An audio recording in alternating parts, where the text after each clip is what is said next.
Hai semua, selamat datang kembali di channel Safliantia. Jadi malam hari ini kita akan berbicara tentang cara negosiasi properti yang baik dan benar yang tidak menimbulkan konflik dengan penjual.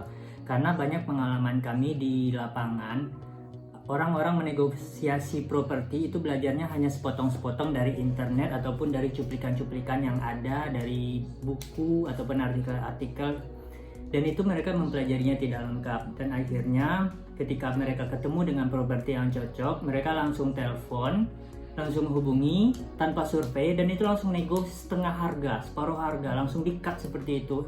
Dan hal itu sering menyebabkan pertentangan dengan pemilik properti, karena bisa jadi pemilik properti itu sudah memberikan harga yang jauh di bawah harga pasar, bahkan sering jual rugi juga, tapi masih juga dinegonya parah lagi. Ibaratnya gini, bisa jadi nih ya, ini rumahnya harga pasarannya misalnya 100, tapi karena orangnya udah jual butuh, dia udah jual posting menjual dengan harga separuh harga, misalnya udah dijual harga 50 penawaran.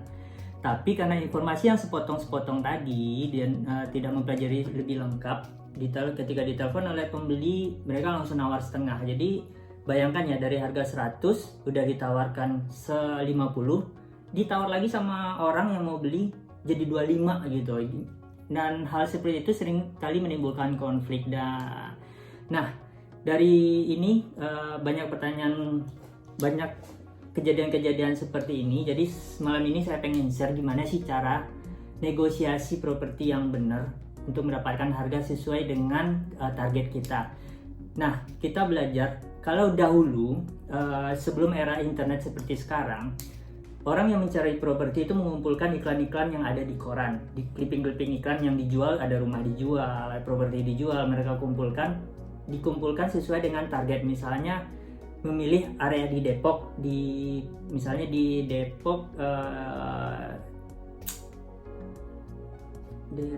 apa namanya, Sawangan kalau bisa diperkecil lagi, misal di area kelurahannya, di kelurahan. Nah, dikumpulkan nih iklan di kelurahan tersebut.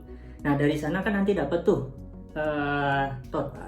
rata-ratanya, bisa dihitung nanti harga tanahnya rata-rata di sana berapa. Nah, untuk masalah rumahnya tentu harus disurvei dulu. Bisa dilihat dari bangunannya. Kalau bangunannya bagus, itu kalau zaman dulu orang biasa mengalihkannya dengan 2 juta sampai 3 juta per meternya, kecuali untuk bangunan yang sudah tua. Kalau bangunan yang sudah tua sih itu dilihat dulu bentuknya kayak gimana. Kalau hancur banget biasa dihargai lebih murah juga. Nah, sekarang zamannya teknologi, zaman internet, dan itu informasi beredar itu sangat banyak di internet. Teman-teman bisa mencari informasi di situs-situs seperti OLX, rumah.com, rumah 123, dan Facebook Marketplace. Coba dikumpulkan informasi-informasi harga properti yang ada di sana, kemudian kan bisa dihitung tuh. Jadi dapat perkiraan harga pasaran tanah di sana berapa, dirata-ratakan harga, kemudian hitung juga untuk bangunannya, lihat kondisi fisik. Ketika nanti kan kita udah dapat nih hitung-hitungannya, harga tanah di sana kisarannya berapa, pasarannya, baru kita bisa tahu ketika melihat orang iklan properti, kita bisa tahu orang ini udah jual murah apa jualnya kemahalan, dia jauh di atas harga pasar. Selain itu, teman-teman juga bisa minta NJOP-nya, nilai jual objek pajak. Namun kebanyakan harga NJOP itu masih jauh di bawah harga pasar. Oke. Sekarang kita lanjut dulu.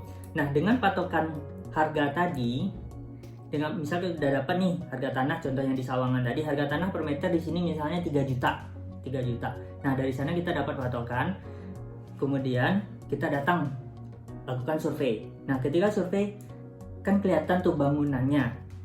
Kalau sekarang pengalinya bangunan kalau baru itu kurang lebih sekitar 4 juta kalau bagus ya. Kalau rumahnya bisa teman-teman analisa sendirilah gitu. Standarnya sekarang 4 juta karena harga bangunan naik. Kalau ke bangunan lama bisa dikurangi ya, karena ada namanya depresiasi. Nah, dari sana setelah kalkulasi kan ketahuan nih harga kita sudah dapat perkiraan harga tanahnya berapa dan harga bangunannya berapa. Dari sana kita bisa tahu orang ini jualnya kemurahan atau kemahalan. Nah, dari situ kawan-kawan bisa menegosiasi. Kalau misalnya ini dia emang kira-kira dia jual harga pasaran jauh di atas harga pasaran, coba nego. Coba aja dulu. Tapi cara menegonya juga ada adabnya juga loh. Adabnya seperti ini. Supaya tidak ada bentrok dengan pemilik, bilang dulu sama pemiliknya, "Pak, mohon maaf." Ini saya contohin aja ya. "Pak, mohon maaf nih Pak," gitu. "Saya mau negosiasi, tapi mohon Bapak jangan marah. Saya mau menyebutkan harga, tapi saya cuma negosiasi sekali saja," gitu kan. Kalau misalnya oke, kita langsung kita proses ke notaris, kita langsung melakukan pembayaran. Tapi kalau seandainya Bapak tidak setuju dengan harga yang saya tawarkan, saya doakan semoga Bapak mendapatkan pembeli secepatnya. Nah, dengan ada kesepakatan seperti itu, tentu dari pemilik juga sudah siap. Seandainya harganya tidak cocok, ya kan nggak apa-apa gitu kan. Nah, baru setelah ada kesepakatan seperti itu, baru ajukan harganya. Misal harga ditawarkan sama pemilik itu harga 100, itu harga pasar. Tapi karena kita tahu mungkin sudah cerita juga sama pemilik sebelumnya, dia lagi butuh. Nah, baru kita kasih harga penawaran. Kasih juga sih, kenapa sih Anda menawarkan harga segitu. Nah, yang harganya juga masuk akal ya gitu. Jangan sampai terlalu memberatkan juga ke pemilik. Nah, yang penting kita dapat harga jauh di bawah harga pasar. Setelah misalnya dia setuju, ya udah langsung proses. Kalau tidak setuju, karena kita udah sepakat tadi, kita doakan semoga dia mendapatkan pembeli. Nah, itu salah satu cara contoh negosiasi properti yang benar, yang tidak menimbulkan konflik dengan pemilik propertinya. Oke, itu tips kita hari ini. Semoga bermanfaat. Salam dari saya, Sapliantia. Assalamualaikum warahmatullahi wabarakatuh.